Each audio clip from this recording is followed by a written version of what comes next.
and welcome to this episode of Digital Disruption, brought to you by Novus Strategy and Consulting with myself, Chris Williams, and Pete Gatenby.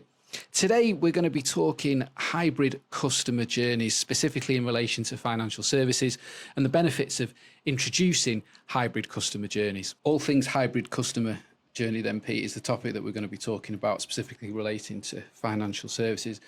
Let's start with something quite important, and that is, what are the main drivers for organisations to embrace the customer hybrid journey, in your view? I see that there's three main ones, really. There's obviously the opportunity for expanding a product offering, product line, or perhaps even taking advantage of changing trends with customers and how they behave. As we all know, kind of all customers are really kind of moving towards a digital and hybrid experience. So if you take Amazon, for example, they've sort of hit the hybrid now with not just super fast deliveries, but you can also order things to be picked up at a click and collect. Yeah. And so when we start to talk about the financial services, customers' expectations and customer trends are leaning towards a more hybrid experience.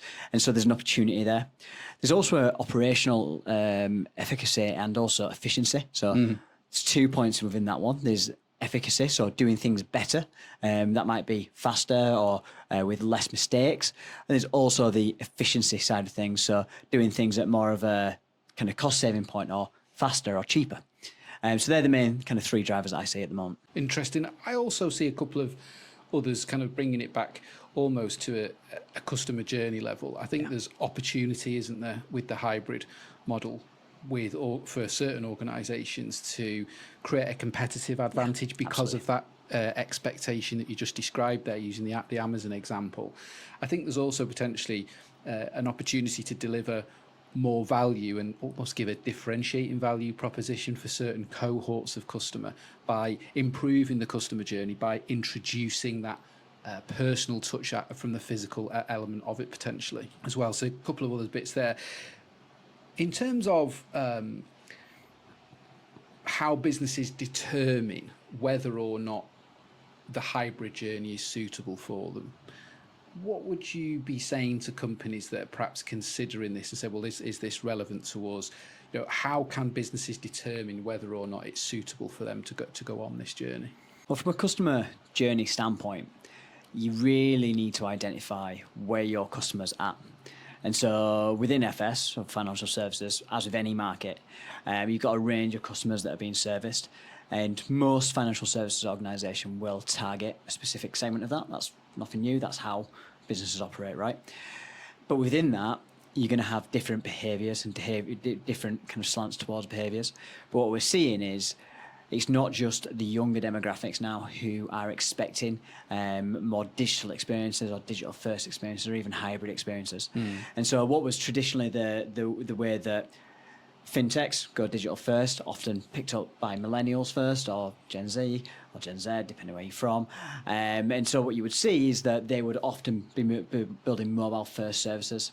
Then at the opposite end of the spectrum, there was financial services such as building societies who were typically targeting the slightly older demographic or slightly more location focused. And again, kind of pre-COVID, there were very much not as many drivers for them to embrace digital at the pace at which some of the fintechs were. Now, they were still embracing digital. There was online accounts. There was kind of more digital operations that they kind of delivered, but it wasn't necessarily the core of their focus. But COVID and other kind of changing behaviours as well within their market has really kind of pushed them to kind of focus towards those digital first kind of customer journeys and a hybrid customer journey as well. Because what they find is that, especially with the hybrid customer journey, is that there's certain elements that either A, from a kind of behaviour of the customer standpoint, still happen physically, or actually B, from almost a legislative standpoint or even a risk standpoint, might have to happen physically as well. So if you think about the mortgage process, there's still physical processes that need to happen with witnessing of signatures and things like that, which is still not necessarily being changed as of yet today. Yeah, no, that does make sense. I think if we break that down a little bit, there's a few things in there as businesses sort of assess this and say, well, look, you know, is the hybrid customer journey something I should be looking at and potentially looking to improve?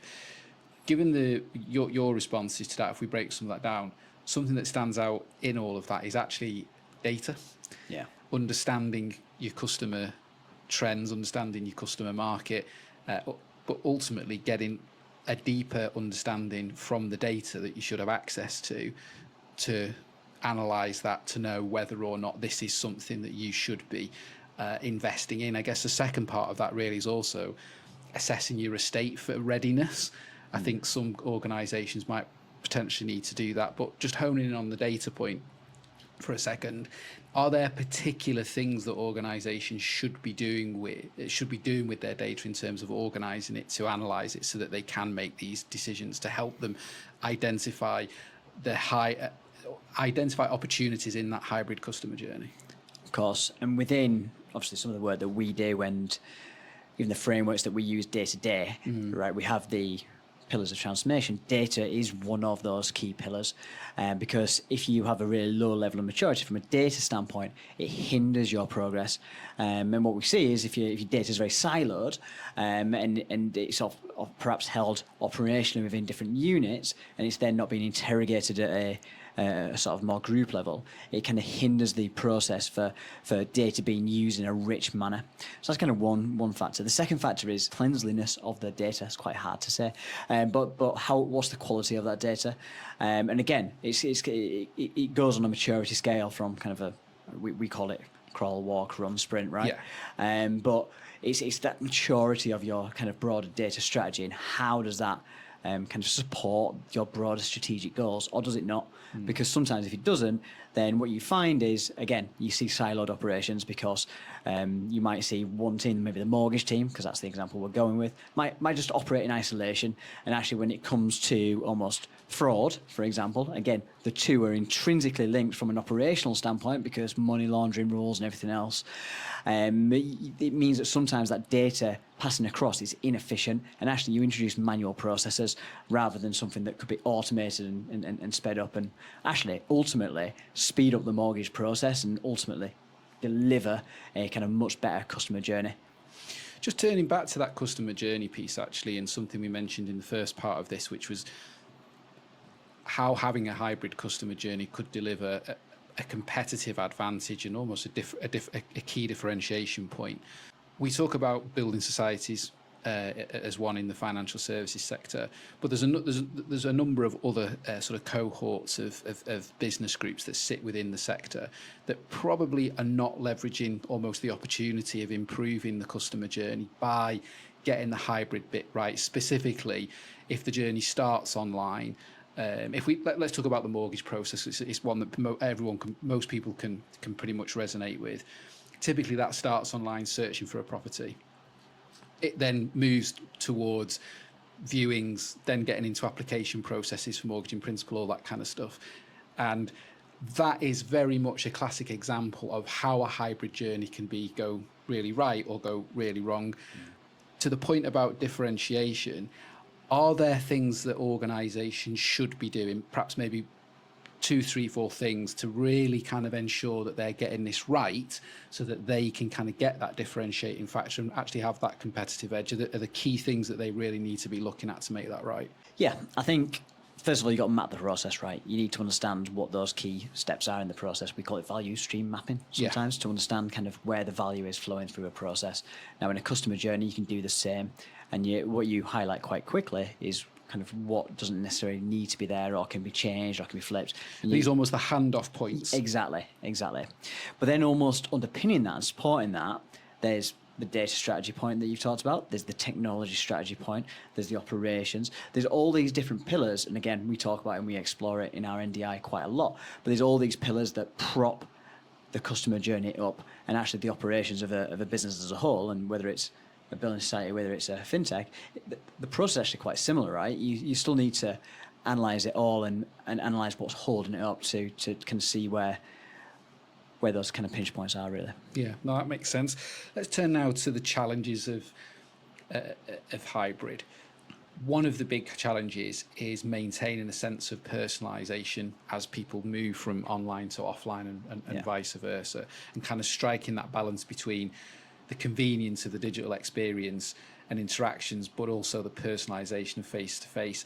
how can businesses go about striking that balance? What are the things that they really need to do? Again, it's data. We've talked about data, right? I don't want to labour that point, but that's kind of a key one here. Accessing that kind of single customer view, so that no matter where the handoff points, whether it's physical, whether it's virtual, the experience is still personalised. From a almost a people standpoint, you need to make sure that actually they're brought along the journey as well, so that as the customer journey changes, the people that interact with them from a physical standpoint understand that there is now virtual processes in place as well, or actually where they're stepping in, because it doesn't always have to be one way, right? The what might have been once a physical exchange is going digital, but vice versa. There's the opposite way that is sometimes happening as well, where the digital experience is becoming physical as well. And so I think it's all about that as a point as well. There are others as well. What else do you think? Do you know what? Mapping the customer journey point that you mentioned before, I think when I look back at some of the experiences that we've had working with organisations, it's almost the simple things, get the basics right. So we can almost overcomplicate things. I think naturally humans can overcomplicate things, and technology comes in, with AI at the moment.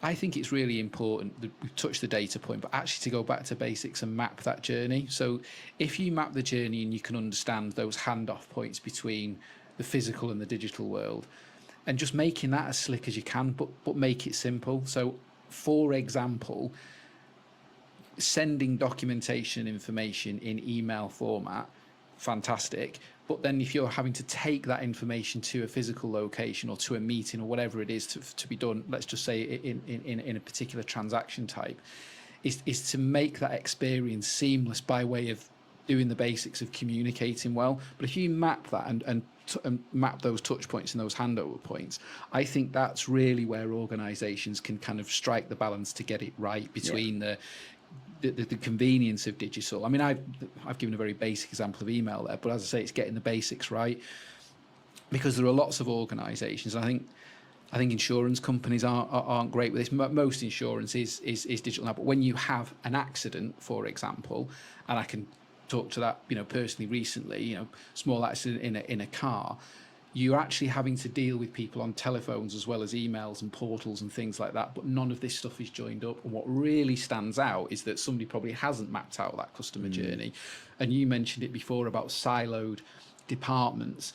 Because there are silos, these handoff points are not slick, and so that really impacts it. So I think if organisations can go through that basic process and look at it holistically, I think that's how you strike that balance and just get the basics right.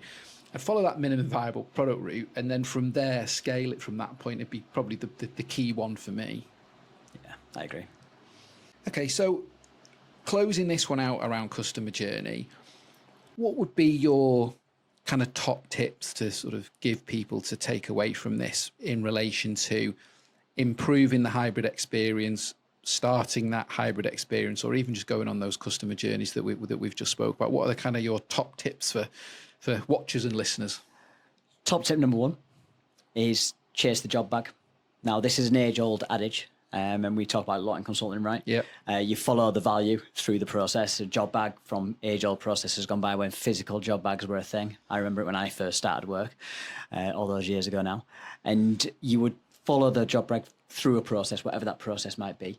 And so in this instance, that's key, because in the customer journey, if you're mapping a hybrid journey, you need to understand where the customer is and what they're thinking integrally at each point in the process. So whether it's virtual, you need to make sure you meet them where they are. If it's physical, you need to make sure you meet them where they are. Second for that, the second top tip is to facilitate. So facilitate the process that's digital. So if it's early on in the process, we've got to think about housing now, searching for a house. Make sure that you're providing them with the tools to find the house effectively.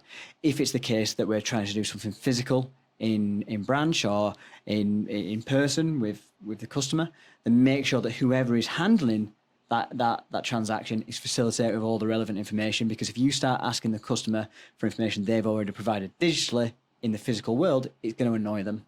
And my third top tip is technology.